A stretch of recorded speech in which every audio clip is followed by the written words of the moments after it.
Soldier customization in Battlefield 1, the feature that everyone seems to want.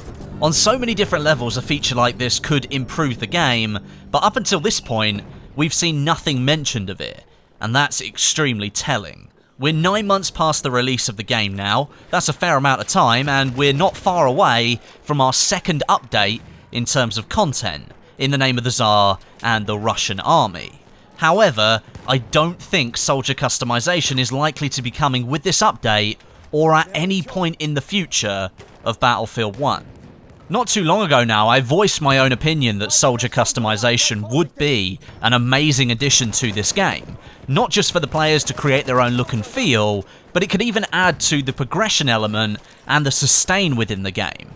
Battlefield 3 offered a nice system of simply switching different soldier uniforms from a menu, where a player would need to complete different tasks to unlock each of the uniform variations. In Battlefield 1, you could mimic that system. Different customization items available in a progression tree, requiring players to complete different tasks and missions, with the ultimate prize being a full set of customization items being unlocked. I think a lot of players would love to see something like that. For example, the French army had very different uniforms in 1914 at the start of World War I to what they had by the end of the war.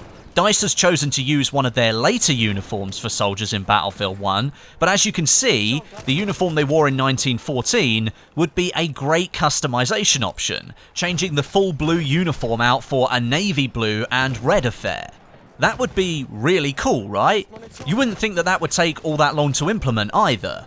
Turns out, it would take a lot longer than we actually realise. After expressing my views on Twitter, one of my main places of communication with you guys, and everyone else who happens to have an interest in this game, I was given a very welcome response by Ryan Duffin. He's an animator at DICE LA, and he's currently working on Battlefield 1.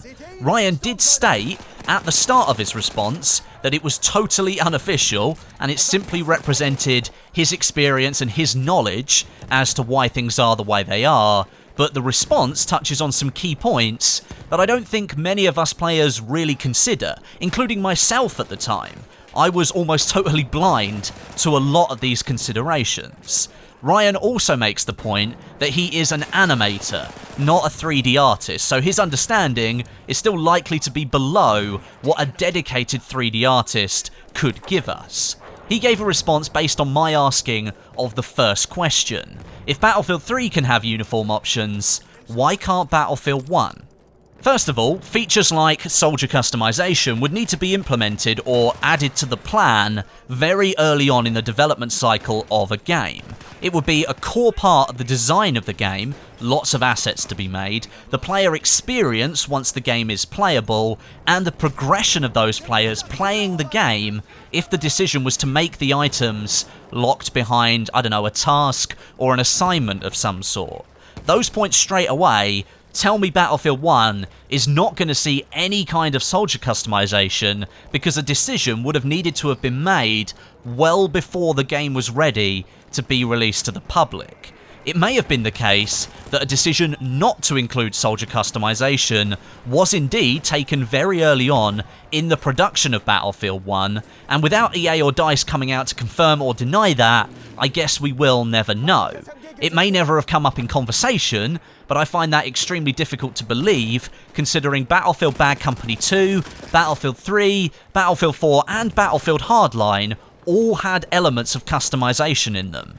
My opinion is that the feature was canned in favour of something else, and that is where Ryan's response comes in. Ryan's first point is that it is now much harder to customize a game like Battlefield 1 with its photoreal graphics than it would be an older title. The photorealistic aspect holds a lot of weight in the Battlefield franchise. With each game, with each release, the community almost expect a big bump in graphical fidelity, and that was the case with Battlefield 1. You cannot argue that the game looks incredible, but that has a negative effect on customization. Ryan uses PS2 graphics as a comparison here. A character in those games was much lower in fidelity, using fewer polygons to construct their appearance and their features. Modern day systems like high-performance PCs and the next generation of consoles take advantage of much more powerful hardware, but with that comes the need to produce higher fidelity assets to display on those platforms. As you might expect, it's more time consuming to do that, and by extension, it's more expensive to do that, to produce a character in much greater detail. What may have only taken a few days producing a character for a PlayStation 2 game could take 2 months for a PlayStation 4 character, and that's simply due to the higher bar that needs to be met now.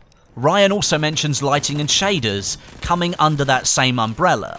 Where older games required less fidelity due to hardware restrictions, photorealistic games like Battlefield 1 require a much greater scope for these items. How does the light reflection change from the soldier's fabric uniform on the front of their shirt to the wooden crutches that are then strapped to their back? If it's designed poorly, you end up with a poor-looking character. Each piece needs to be developed and handled with greater attention to detail.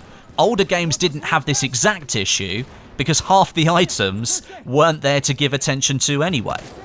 Another point that Ryan makes that I think can be easily related to Battlefield 1: shadows. Each soldier in Battlefield 1 casts a shadow as they move, and if you're running in the right direction, you can see that shadow moving with you. Now these are baked-in shadows, to use Ryan's words, in that they were actually created to replace the lack of real-time shadow effects, which would be far too demanding even now for the hardware being used to run the game. If the shadow shows a holster on the soldier's hip for his pistol, for example, and then soldier customization allows a player to select a shotgun, suddenly the shadow with the pistol holster doesn't fit the shotgun-wielding soldier. There's a mismatch there. You'd either need to make individual shadows for each variation of customization possible, within reason, for each class in the game because they look different, or you sacrifice that photorealistic opportunity and you choose to just have one basic shadow that doesn't fit the customizations that you've applied. That's a choice the developers have to make. Either you go out of your way and spend a lot of development budget creating individual shadows for individual customizations, or you potentially choose not to have customization and make the whole situation a little bit simpler and use that development money elsewhere on something that's perhaps a little bit more imperative. For Battlefield 1, no customization exists beyond standard weapon customization. The fact that you can pick a different primary weapon, a different secondary weapon, a different melee weapon, and so on. And therefore, the number of shadows that need to be made is less overall. And another really good point that Ryan makes that genuinely I didn't consider is what happens when you allow a player to fully customize their soldier when it comes to gameplay. In Battlefield, each class has a very distinctive look to them. As I mentioned already with the medic having crutches strapped to their back, for example. What happens if you're allowed to change the appearance of your soldier so much that you lose those clear pointers for each class? You lose that instant relation between a soldier's look and the weapons they possess. That impacts gameplay. You know what a medic looks like in Battlefield 1, and therefore you know really at any distance what kind of threat they actually pose to you. If you take away those recognizable features, like the crutches, then you have to shift the identifier onto something else, and most likely that's going to be the UI in the game. It becomes more confusing for the player overall, and it could lead to a lot of frustration. Imagine customizing your assault soldier to look like a scout. Enemy players around you expect you to perhaps play a little bit more defensively and keep your distance. But then when you whip out your SMG in close quarters and kill them dead, I think they're going to be a little bit miffed. Their expectations are duped because you're able to exploit the customizations you've been given. It's for all of those reasons then that I think it's extremely unlikely at this stage that we will see soldier customization come to Battlefield 1. Mostly due to the fact that such a major game element would need to be implemented and developed well before launch, but also perhaps that the task of implementing it was simply too great for a game that has also sought to change so many other things about the Battlefield experience. We now have a unified in-game UI, We now have upgraded graphical fidelity over previous titles, and some big changes to gameplay mechanics as well.